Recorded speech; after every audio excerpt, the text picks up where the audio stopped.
Good morning everybody and welcome to this week's Headmasters video blog. It's Friday the 21st of May. I'm going to start by offering my congratulations to our Year 11 students who have today completed their final mock GCSE exam after waiting a long time to undertake them. Boys, you have truly demonstrated the Kingswood House summer value of endeavour with all of your recent efforts. We're all very proud of you and we hope that the results bring you your just desserts. Year 10s, it's your turn next. On Monday, you will start your programme of summer examinations and they will yield your potential grades, which will open up discussions for your sixth form choices in the next few weeks. And a small knot of staff compiled an audience for the first ever Year 10 devised drama sketches on Wednesday afternoon. Under the watchful eye of Mrs. Hawley, it was really exhilarating to see such fantastic creativity and acting. Boys, I'm immensely proud of you all, and if that standard is the goal that you aspire next week in your written exams, then you can look forward to a very fruitful set of results. There's no doubt about that. Year 8, just a reminder that your options evening has been postponed until after half term. I think it's been moved back until the 9th of June, and that is really just to give everyone a little bit more time to yield the results of your assessments and to give you a bit more time to look at the options brochure so that we can all make a more considered rational decision before September, but certainly that is very much in progress.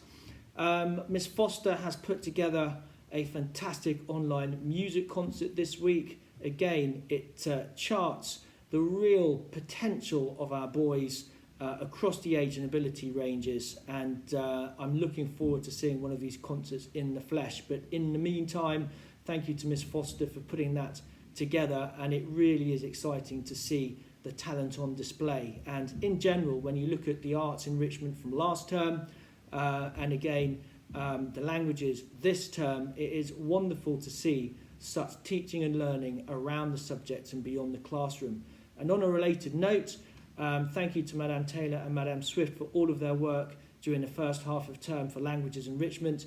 Form 6S produced a really interesting assembly on Wednesday, all about the relevance of being able to speak another language, or if not, to at least learn some phrases when you visit a foreign country so that you garner their respect.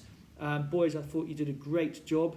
Remember everybody, it is French Day on Monday, on Lundi, so make sure that you come in suitable Gallic attire. This is not a general mufti day, it must be French themed, and I look forward to seeing lots of red, white and blue on Monday.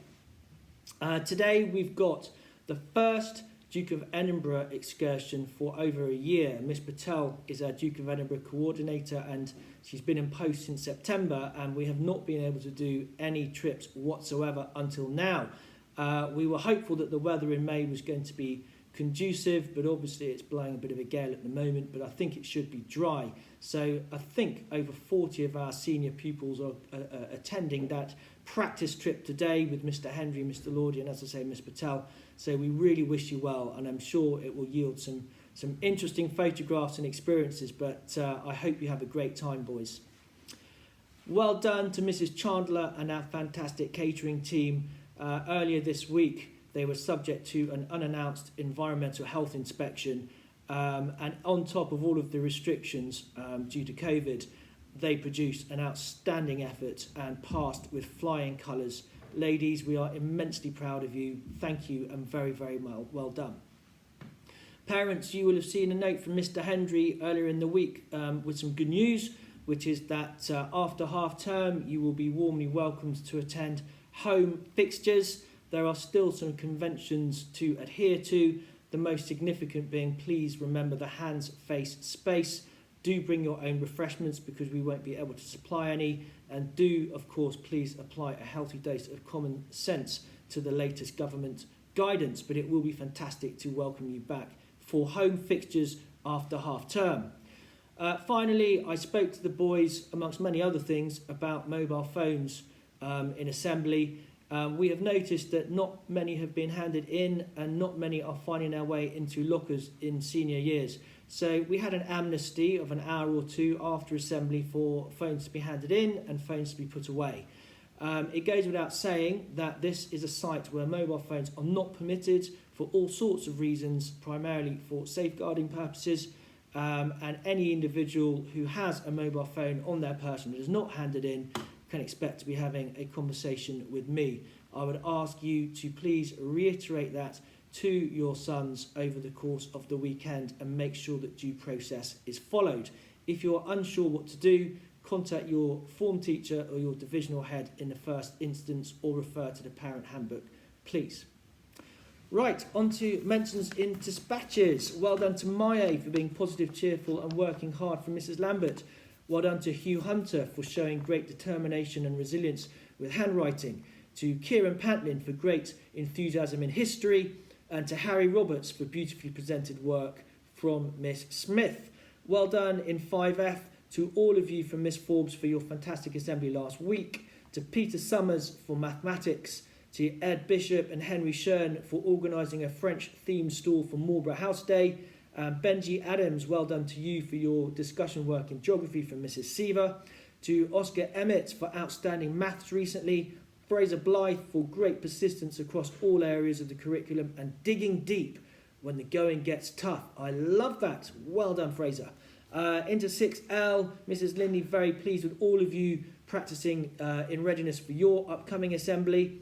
In 6S also, Kieran Schmidt, well done for all of the effort you're putting into any task given. You're always showing great endeavour.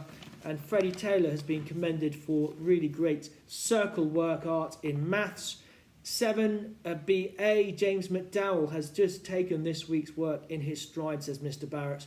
You sound like a cool customer, James. Well done. Avanish Gunjal, Max Rocheron and Jasper Wong, all noted for their help on Marlborough House Day. Shay Chachalia, Zach Moffat, John Mukarati and Jonathan Barnes, all very helpful for Marlborough House Day as well, says Miss Black. And another report for Henry Trina here, a great lesson in history, and everyone else was pretty good too, says Mrs. Hornstetter. Into 7P, well done for Sam Carroll, you've impressed Mrs. Lindley recently in maths. And into year 8, Rory Slater, excellent progress in maths from Mrs. Lindley. Alex Hill, Charlie Leonard and Yvonne Tutai for their work in year 8 French examination from Madame Taylor. Ben Choi, well done to you in 8T. Ben has received a great accolade. He's got a sports scholarship to Reed School starting next year, and obviously we're very sad to see him go. Ben's been a great performer in football, rugby and cricket teams throughout his time at KHS, but our loss is their gain, and Ben, you richly deserve that opportunity and we wish you well. Zachary Fitzgibbon, 2 nominations for you this week. Firstly, from Mr. Bailey with your hard work in DT, and secondly, nominated for being polite and holding doors open for your peers and staff from Madame Swift. Well done, Zachary. I am really pleased to note all those efforts. Owen, Courtney and Bogdan Podobrigora have done very well in their classics exam, says Mrs. Weston.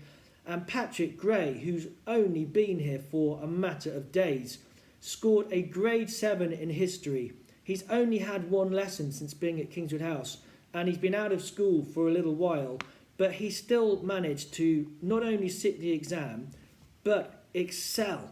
A grade 7, and he had every excuse not to have even bothered to try. But Patrick, we are well impressed. A grade 7 at this early stage. The sky is the limit for you, young man. Keep it up.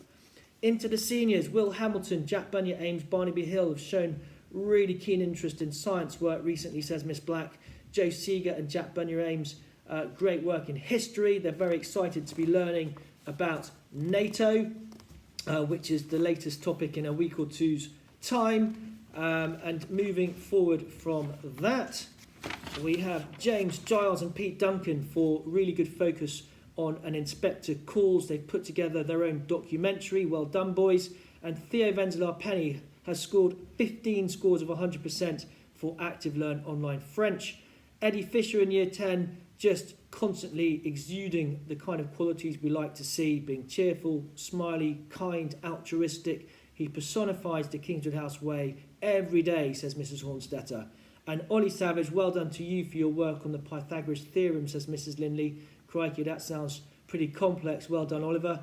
And Ali Dawson, another note for you, being very kind and generous towards classmates and boosting their self-esteem and morale. You're turning out into a real team player, observes Mrs. Weston. Milo Russell, Angelo Cooper and Ewan Walker all nominated for excellent poetry in English as Mr. March. And I would like to say a massive well done, as I did at the outset of this talk, to all of our Year 11 boys who have worked very hard during our mock exams. They've shown real tenacity and resilience, and I know Mr. Sukdale is looking forward to taking you out for a well-deserved afternoon team-building expedition. So you've got that to look forward to, boys. Keep up the hard work, and well done to all of you. So that wraps up a really busy, productive week here at Kingswood House. We have just 5 working days left before a well-deserved rest at half-term. The good news is that without necessarily being a meteorologist, I understand that there is likely to be a turn for the better in the weather, with more sunshine and drier, warmer spells, which will enable all of us to be out and about a little bit more comfortably than we otherwise have been. In the meantime, there are a lot of tired boys in school, there are a lot of tired staff, and no doubt parents too. We have not been used to the frantic nature of full days in school, and we have hit it hard this term. You know, we have had early starts, late finishes, lessons, matches, and extra sessions and activities of all sorts of things that we haven't done for a long time. And as Mr. Mitchell said to me not so long ago, when we had our first assembly with a small audience, they actually had forgotten that they needed to clap. So we do need occasionally just to take stock of where we're at. Everybody has done extremely well, exceedingly well, to get to this point in the term. And I just ask everybody to remember to be tolerant, kind, patient and understanding. Put your trust in us as a school and we will not let you down. The boys here are universally very, very happy. And of course, they will make the odd mistake. They're human. But leave it with us, learn with us, and we will make sure that next week is a very, very fulfilling one before we go into half term. And then we've got some fantastic events to look forward to, and hopefully a more of an opening up in June, subject to the latest government guidance. So plenty to look forward to. I look forward to speaking to you again in my end of half term blog next week. In the meantime, have a great weekend.